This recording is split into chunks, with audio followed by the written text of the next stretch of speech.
ನಮಸ್ಕಾರ ಸ್ನೇಹಿತರೆ, ನಾನು ನಿಮ್ಮ ನಾಯಕ. ನಾನು ನಿಂತಿರ್ತಕ್ಕಂಥ ಸ್ಥಳ ದಸರಾ ಆಚರಣೆ ಮೂಲ ತಾಣ ಆಗಿರ್ತಕ್ಕಂಥ ಕುಮ್ಮಟದುರ್ಗದ ಭಾಗವೇ ಆಗಿರ್ತಕ್ಕಂಥ ಹೇಮಗುಡದಲ್ಲಿದ್ದೀನಿ.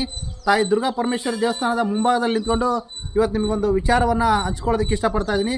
ಅದೇನೆಂದರೆ, ಪ್ರತಿ ಬಾರಿ ದಸರಾ ಆಚರಣೆಯಲ್ಲಿ ಹಂಪಿಯ ವಿರೂಪಾಕ್ಷೇಶ್ವರ ದೇವಸ್ಥಾನದಲ್ಲಿರ್ತಕ್ಕಂಥ ಆನೆ ಲಕ್ಷ್ಮಿಯನ್ನು ಕರ್ಕೊಂಡು ಬಂದು ಇಲ್ಲಿ ಅಂಬಾರಿಯಲ್ಲಿ ದುರ್ಗಾ ಪರಮೇಶ್ವರಿಯನ್ನು ಸ್ಥಾಪನೆ ಮಾಡಿಕೊಂಡು ಒಂದು ಮೆರವಣಿಗೆ ಮಾಡ್ತಾರೆ. ಅದು ಇವತ್ತು ಪ್ರಚಾರಕ್ಕೆ ಬಂದು ಭಾಳಷ್ಟು ಪ್ರಸಿದ್ಧಿಯನ್ನು ಪಡೆದಿರುವಂಥದ್ದು.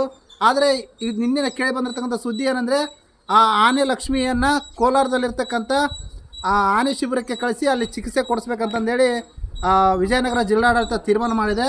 ಆದರೆ ಇಲ್ಲೇ ಸುತ್ತಮುತ್ತ ಅದಕ್ಕೆ ಚಿಕಿತ್ಸೆ ಕೊಡಿಸಬಹುದಾಗಿತ್ತು. ಆದರೆ ಇದರಲ್ಲಿ ಏನೋ ಒಂದಿಷ್ಟು ಒಳಸಂಚು ನಡೆದಿದೆ.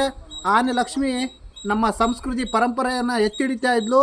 ಆದರೆ ಅದನ್ನೆಲ್ಲೋ ಮತ್ತೊಮ್ಮೆ ಮರೆಮಾಚತಕ್ಕಂಥ ಕೆಲಸ ಸರ್ಕಾರದಿಂದ ಆಗ್ತಾ ಇದೆ ಅಂತೇಳಿ ಕಂಡು ಬರ್ತಾಯಿದೆ. ಇಲ್ಲಿ ದಸರಾ ಆಚರಣೆ ನಡೆದ ನಂತರ ಮತ್ತೆ ಆನೆಯನ್ನು ದುರ್ಗಾ ಪರಮೇಶ್ವರಿ ಏನಂದರೆ ಆನೆಗುಂದಿಯಲ್ಲಿರ್ತಕ್ಕಂಥ ದುರ್ಗಾ ಪರಮೇಶ್ವರಿಯಲ್ಲಿ ಅಲ್ಲಿ ಕೂಡ ಅಂಬಾರಿಯ ಮೆರವಣಿಗೆಯನ್ನು ಮಾಡ್ತಾರೆ.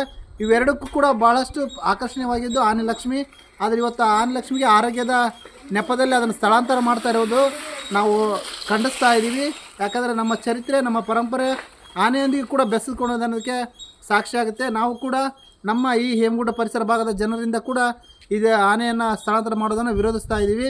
ಸರ್ಕಾರ ಕೂಡಲೇ ಎಚ್ಚೆತ್ತುಕೊಂಡು ಅದಕ್ಕೆ ಏನು ಆರೋಗ್ಯಕ್ಕೆ ಏನು ಉಪಚಾರ ಮಾಡೋದಿದೆ ಅದು ನಮ್ಮ ಭಾಗದಲ್ಲೇ ಕೊಡ್ರಿ.